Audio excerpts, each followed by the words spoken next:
I was gonna ask, like, what have you noticed? Like, what does an ML engineer need these days?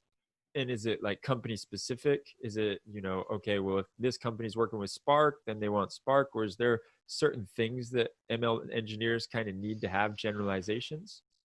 Yeah, so it's kind of how you explain what tool you're using as opposed to the actual tool.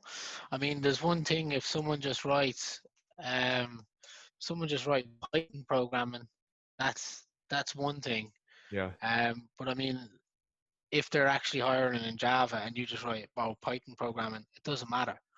You're probably not going to get the interview anyway.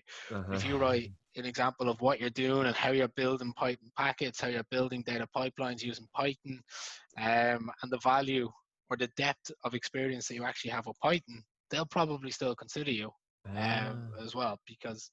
But if you have, um, you know, like I've got one example. It's like basically people that have like two or three bullet points on their CVs per job. I've been in this uh-huh. job 2 years. Yeah. Like it doesn't say a lot. You gotta they want to understand the depth of what it is. Are you integrating different data pipelines? Have you just been working on one? Have you been working in an admin function? Uh-huh. You gotta have a CV that basically says and proves that you have been doing a lot more than this.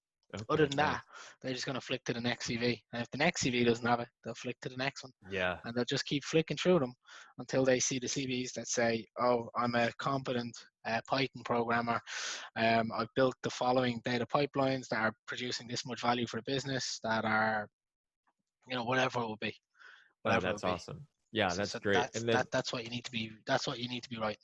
that's perfect. And I want to dive into that more when we get actually everybody on here.